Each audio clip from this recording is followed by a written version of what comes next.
Mr. President, an athlete's ultimate goal in any competition is to bag the gold medal. But on December 6, 2019, at the height of the men's longboard surfing competition of the 30th Southeast Asian Games at Mona Lisa Point in San Juan, La Union, a Filipino surfer named Roger Casugay set aside that goal. Casugay chose instead to help Arif Nur Hidayat, his Indonesian competitor, who was being hit by big waves after his leash snapped and he was separated from his surfboard. Casugay made Nur Hidayat climb up his board, and together they rode to the safety of the shore and the applause of onlookers. That moment is the epitome of the official slogan of the 30th Southeast Asian Games. Roger Casugay showed us what we win as one truly means. The Filipino people beamed with pride for his selfless act, which exemplified the Filipino value of bayanihan. Indonesian President Joko Widodo, who himself thanked Casugay, said it best: winning the competition and upholding sportsmanship is important, but humanity is above all. It is therefore my honor and privilege to sponsor proposed Senate Resolution number 230 commending Filipino surfer Roger Casugay for exhibiting acts of heroism and bravery in rescuing an Indonesian competitor. Nais ko rin po ibahagi na ng mapag-alaman ko po ang kabayanihang ginawa ni Casugay. Agad ko siyang tinawagan, kinontak ko po siya sa pamamagitan ng kanyang coach. Nagkausap po kami sa telepono noong December 8 ng gabi at sinabihan ko siya, manalo man siya o matalo, makakatanggap po siya ng Order of Lapu-Lapu Award mula po kay Pangulong Rodrigo Duterte. Ngunit kahapon, December 8, ipinakita ni Casugay na lahat na maaari niyang gawin upang makapagbigay karangalan sa ating bansa ay gagawin niya at nakamit nga niya na ating dakilang surfer ang gold medal sa men's longboarding category. Walang dudang si Casugay ang hero ng 30th Southeast Asian Games. Aside sa mga arnis ni Senator Mig Subiri at sa mga kickboxing ni Tol Tolentino, ano ba yun sa inyo? Walang duda, lahat po ay hero para sa amin. And in fact, ay bibigyan po ng parangal ni Pangulong Duterte, bibigyan niya ng Lapu-Lapu Award ang lahat po ng gold medalist, silver medalist, at bronze medalist. Bibigyan niya ng parangal sa Malacanang sa December 18. Pinaunlakan niya po ang ating imbitasyon ngayon, na makasama siya ngayon, kaya hinihiling ko na bigyang pugay po natin siya. In interviews, Casugay humbly said that it's normal for surfers to help one another. His statement gives us a glimpse of the spirit of brotherhood and camaraderie that exists within the surfing community. Thus, we must also recognize the men and women who share the same passion with Casugay and help form his character. It is the first time that the SEA Games had surfing as one of the competitions conducted. With us today are the other members of the Philippine surfing team who also brought immense pride and honor to our country. Nilby Blancada, who bagged a gold medal, Rogelio Esquivel, silver, Jebi May Agudo, silver, John Mark Tocong, bronze, Daisy Valdez, 2 bronze medals, Edito Alcala, Ian Saguan. Nandito po sila at kasama ang kanilang coach na si Luke Landrigan at ang United Philippine Surfing Association President Dr. Jose Raul Canlas. Team Surfing Philippines garnered the most number of medals in the 30th Southeast Asian Games surfing match. We won a total of 7 medals, 2 gold, 2 silver, and 3 bronze medals. Mabuhay po kayo. Ang puso Ang tapang at galing ng inyong pinapakita ay nagpapatunay na karapat-dapat suportahan ang mga atletang Pilipino at pagtuunan ng pansin ang long-term sports development.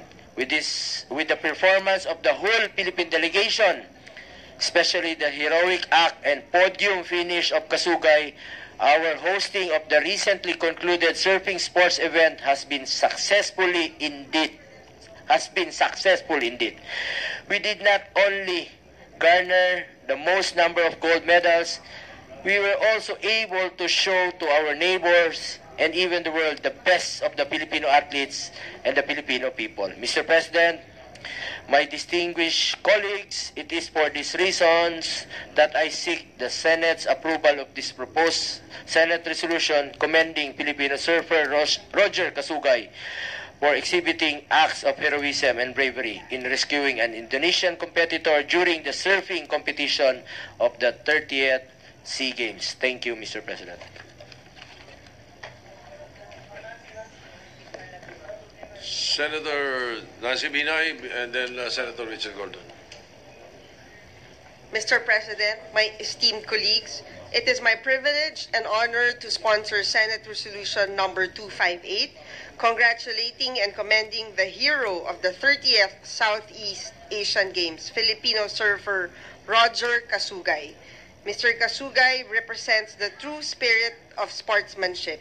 He has inspired every Filipino, and we couldn't be more proud to see him carrying the Philippine flag tomorrow on the closing of the 30th SEA Games.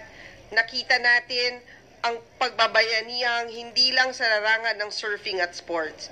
Masisilayan natin ito sa lahat ng mga Pilipinong handang magbuwis ng sarili nilang buhay para sumagip ng isang buhay. Ipinamalas ni Roger ang kanyang kabayanihan nang sagapin niya ang katunggali niyang Indonesian surfer na si Arif Nur Hidayat. Para sa akin, siya ang tunay na bayani at kampyon. He is a winner 1,000 golds over. You can always have a chance to get a crack at the gold, but you will never have a chance to get a person's life back. Sobrang inspiring na makita in action ang ganitong klaseng kagitingan at konkretong halimbawa ito na maaari nating ipakita sa ating mga kabataan. Dahil sa kabayanihan ni Roger Casugay, karapat-dapat lang na siya ang naitakdang flag bearer sa closing ceremony ngayong Miyerkules. In view of the foregoing, it is with utmost pride that I sponsor this resolution commending Roger Casugay for the honor he has brought to our country. Naway magsilbi siyang inspirasyon sa ating mga kababayan na handang kalimutan ng sarili para isakabubuti ng marami. Mabuhay ka, Roger. Mabuhay ang lahat ng mga atletang Pilipino. Senator Gordon.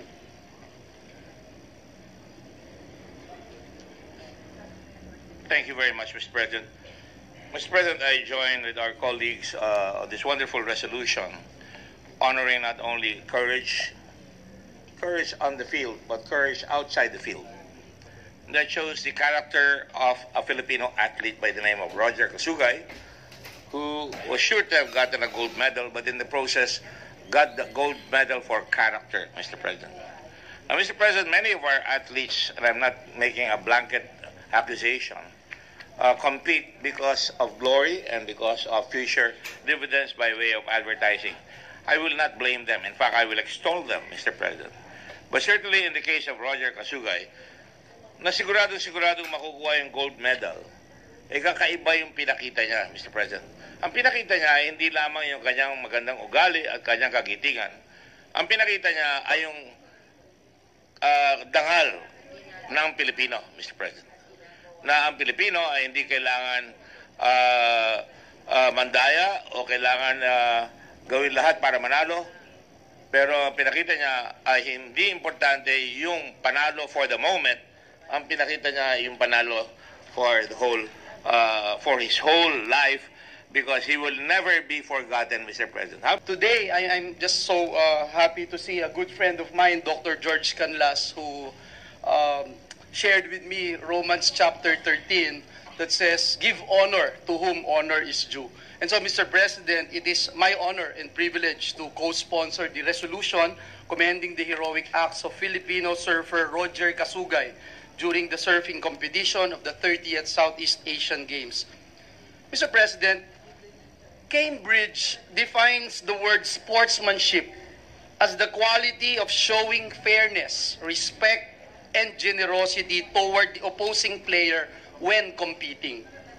Roger Casugay embodies the true definition of sportsmanship. Imagine he was arm's length away from victory when he decided to look back and save a competitor. He did not think twice in the face of danger. The waves of La Union were quite challenging and made even more difficult because of Typhoon Tisoy. Casugay's character was tested in this endeavor, and he showed us that the games are more than just the medals. More than his desire to win, his compassion for others spoke louder in times of crisis. His actions clearly exemplify the true agenda of the Southeast Asian Games, which is to build and strengthen the relationship between Southeast Asian countries through sports. Ginoong Pangulo, hindi po kayang pantayan ng ginto ang kabayanihan na ipinakita ni Roger Casugay. May this be a reminder to all of us to let our humanity shine, do good when the situation calls for it, and to do what is right even when it is difficult. Mabuhay ka, Roger Casugay, at mabuhay ang mga atletang Pilipino. Maraming salamat po, Ginoong Pangulo, at pagpalain tayong lahat ng ating Panginoong Diyos.